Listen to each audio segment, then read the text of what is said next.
Ya, Assalamualaikum warahmatullahi wabarakatuh. Selamat pagi dan salam sejahtera bagi kita semua yang sama-sama kita hormati eh, Profesor Dr. Ahmad Sofyan Hanif MPD dan juga Ibu Dr. Widya Stuti MPD, dosen pengampu mata kuliah Asas Falsafah dan Sejarah Penjas dan Olahraga. Pada kesempatan kali ini izinkan saya Sekar Renatara untuk menyampaikan materi yang berjudul Olympic Movement. Dan berbicara mengenai olahraga, tentu kita tahu olahraga di era sekarang telah merasuk di hampir hampir seluruh lini kehidupan. Kita lihat ada pendidikan atau education, science, politik, budaya, kesehatan, dan lini kehidupan lainnya bisa dibilang sulit untuk dipisahkan dari olahraga. Itulah kenapa di era sekarang olahraga begitu penting dan kita sebagai pelaku olahraga, sebagai akademisi tentu punya tanggung jawab moral untuk bagaimana olahraga ini semakin bermanfaat di setiap lini kehidupan, terutama yang berkaitan dengan eh, keseharian kita, baik sebagai pendidik, pelatih, atau mungkin jalan hidup atau karir lain yang tentunya tak lepas dari aspek olahraga.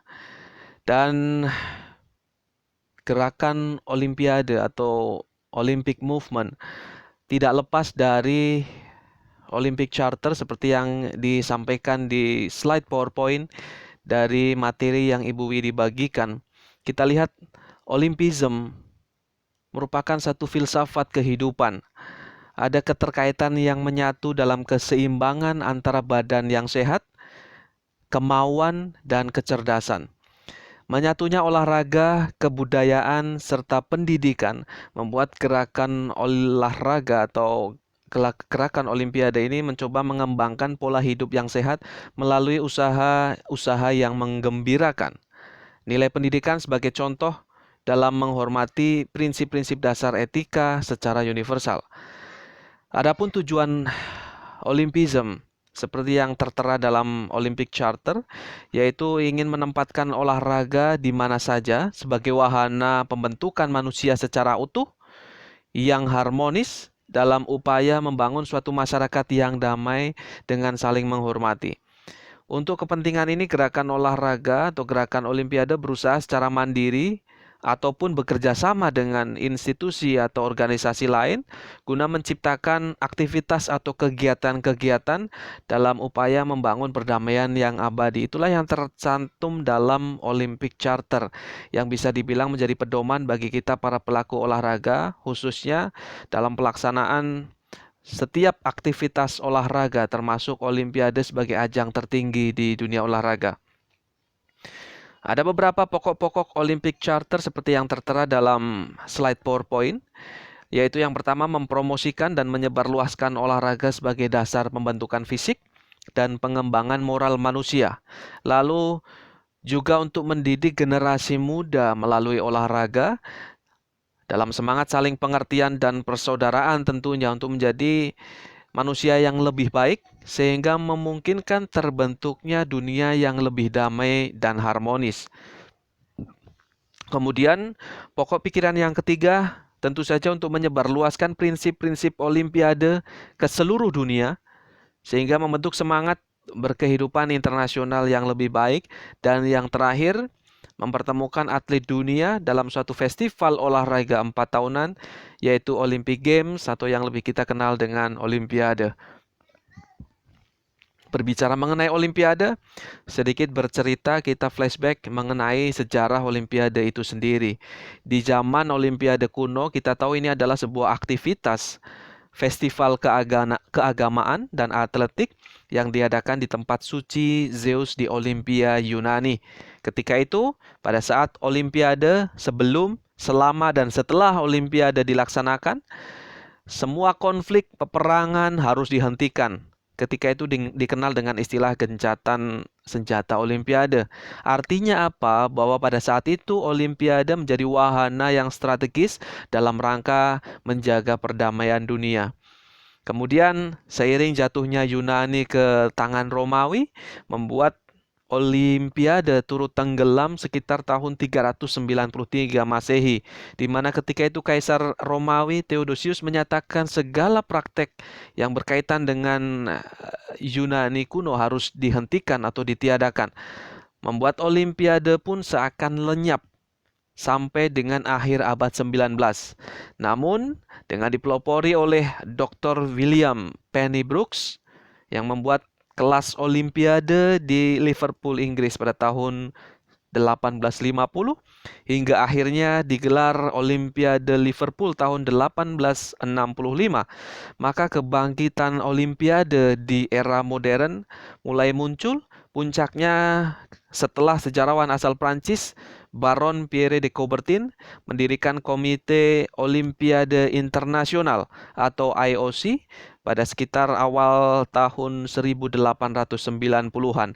Dan hasil dari kongres pertama IOC pada tahun 1894, salah satunya yaitu diselenggarakanlah ajang Olimpiade Internasional setiap 4 tahun sekali, dimulai pada tahun 1896 di Athena, Yunani, dan berlangsung hingga sekarang.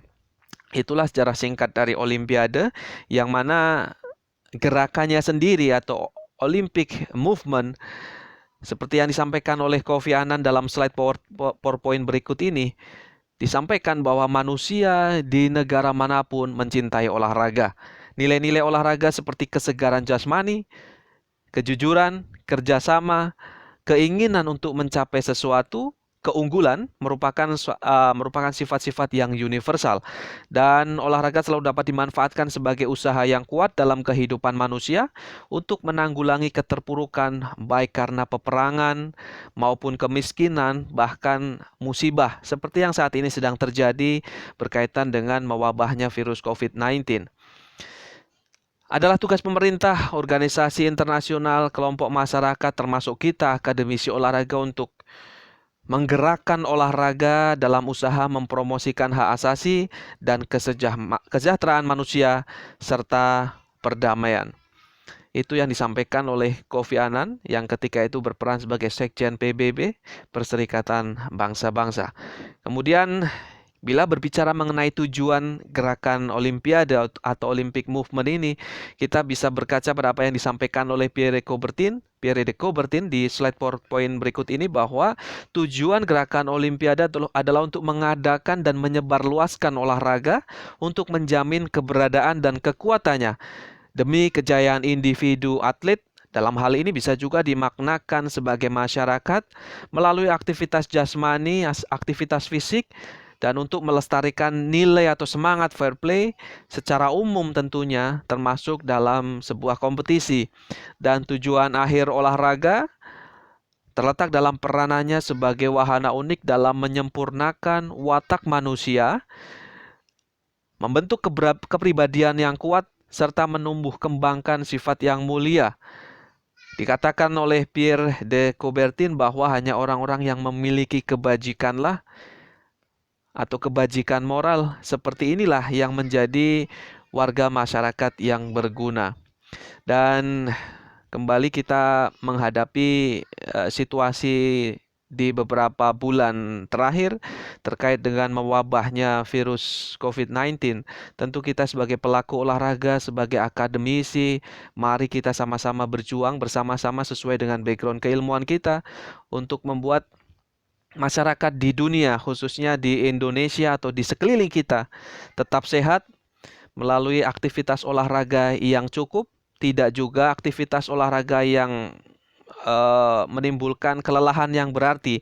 Kita tahu Olimpiade tahun ini sudah dipastikan akan mundur, dan bukan semata-mata untuk melindungi penonton atau masyarakat yang tentunya akan berbondong-bondong hadir ke Tokyo, melainkan bahwa olahraga sendiri atau atlet khususnya menjadi salah satu pihak yang sangat rentan tertular manakala aktivitas yang dilakukan berupa latihan berat itu membuat ada jeda waktu antara 3 hingga 75 jam setelah melakukan aktivitas fisik berat, di mana kondisi imunitas seorang atlet akan menurun. Ada istilah open window di sana, di mana memang membuat pada saat itu daya imunitas tubuh seorang atlet sedikit turun dan memungkinkan dia akan terpapar virus corona. Untuk itu, keputusan untuk menunda Olimpiade ini sudah sangat tepat dan kita tahu bahwa